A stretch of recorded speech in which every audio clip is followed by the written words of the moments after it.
Okay, this is Maniac Mansion for the NES. This game was brought to the NES by Jellico. Of course, it's a Lucasfilms game. Originally a Commodore 64 game. This game came out for the Commodore 64 in 1987. Then the PC in 1989 with improved graphics. And then ported to the NES in 1990. It's the first SCUMM game. And if you like the LucasArts games and you like the point-and-click adventure games, you know what SCUMM games are. This is the original SCUMM game right here. So the Commodore 64 version is the original. Started the SCUMM games. It's obviously just incredibly important and, you know, a classic. So why am I showing the NES version, you ask? Well, this is actually the first version of Maniac Mansion that I played. And so anyways, here's your character select screen. Now each character has their own unique abilities. For example, Bernard's a nerd, so he can fix electronics. Razor's a musician, so she can play music. One of the characters is a writer, and that comes in handy in the game. There's little parts in the game that are slightly different because of the different characters. So anyways, here's the start of the game. Now if you don't know how SCUMM games play, they are mouse-based point-and-click games. So in this game, even though it's on the NES, it's completely controlled with a cursor, which you move around with the D-pad. The bottom of the screen is all your commands, and you basically create sentences to work your way through this game. And that's what SCUMM's all about. It stands for Sentence Creation Utility for Maniac Mansion. That's what it stands for. So anyways, yeah, this was the first SCUMM game I played, and I played it on the NES before I knew what it was for the PC. I didn't have a PC at the time. When this game came out in 1990 for the NES, my buddy rented it and we played it like all night. And it was the first game, kind of point-and-click adventure game I had ever seen. And I was hooked. And then eventually I got a PC, and I got it for the PC, and then a lot of other SCUMM games, of course, came out. So here you can see I'm switching characters. You've got your 3 different characters that you picked, and you can switch between them at any time. And you need to use teamwork. Like here, I can hold this door open while Razor, the girl character here, goes through the door. So there's a lot of times where you need to switch between characters. And here's another example. Here is when you get caught by any member of this household. It's the Edison family, by the way. When you get caught by anyone, you get thrown in the dungeon. Now there's a secret brick here, but someone's got to hold the brick, and it only keeps the door open for a second. So you got to use one character to get the other character out of prison.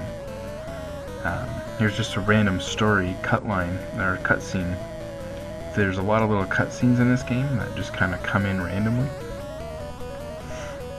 and sometimes they give you little hints. Sometimes they're just a storyline.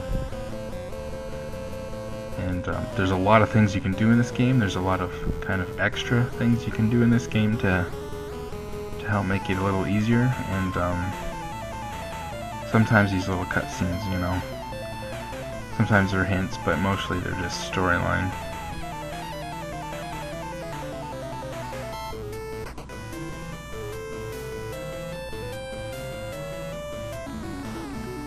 So there we go. Now, here's an example here. It just says I can't play that thing. This guy can't play the piano. But another character might be able to play the piano. So, the characters you pick at the beginning of the game, which is your main character Dave, and you pick 2 other characters. So you have to have 3 characters. And like I said, some of them have different abilities, and you also have to switch between your characters, and there's a lot of teamwork based puzzles. So I mean, this game was really advanced for the time. I mean, in 1987, here you go, you turn on the TV and you see this advertisement for these guys that will publish anything, and it actually has an address. It says send it into the address. Now one of the characters in this game is a good writer, and you can actually send this out in the mailbox. Don't forget the stamp. So there's a little hint in the cutscene, and so that's something that you can do in the game later on. And here's the tentacles, and if you're familiar with SCUMM games, then you know Day of the Tentacle. It's actually Maniac Mansion, Day of the Tentacle, and it's basically a sequel to this, and these tentacle characters here, of course, make a comeback.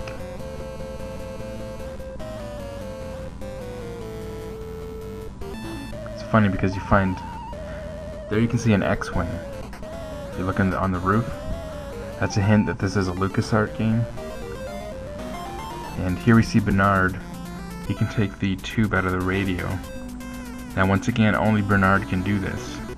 Most of the characters, they don't know anything about electronics, so anything like that. Just showing you a secret door here.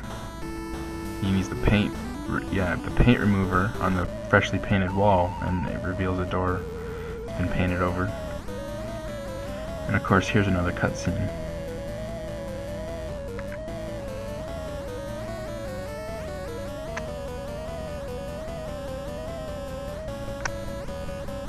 As I was saying, the X-Wing is a hint towards the fact this is a LucasArts game, which, if you don't know, if you've been living under a rock, you're not familiar with SCUMM games, and you're not familiar with LucasArts, it is related to George Lucas. Basically, he owns this video game company, or started it, or whatever. And most LucasArts games have some kind of Star Wars little... So here I'm using this exercise machine, and you need to use the exercise machine to open this grate. So it's just one of those puzzles in this game where you gotta go use an exercise machine on one end of the house, and it makes you strong enough to do something that you weren't strong enough to do earlier. And I've emptied out the pool, so now I can go down here. And that's another teamwork thing there. One guy can empty I opened the valve under there once I could open that grate, once I was strong enough to open the grate. Here's another cutscene, which is also, again, a little secret. He says, I wonder if that's my package. The doorbell just rang. So no matter where you are in the house, you can switch to any character that's closest to being outside, in this case Dave. I just opened that valve to take the water out of the pool, which is also a coolant for a nuclear reactor. And there's the package. So I can get the package before, I can't remember his name right now, but before the young Edison kid there gets it. And I'm gone. You could get caught. That's one of the things, is if you stood there long enough, you'd get caught.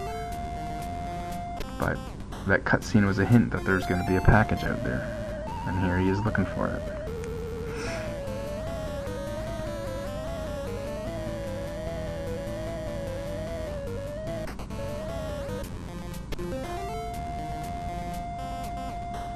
And so yeah, you can get this stuff in the pool, but as I said, it's a coolant system for the nuclear reactor, so you're timed here. You can't keep the water out of the pool for too long. And don't push this red button, because something bad happens. I just had to push the red button. I had to see what it did.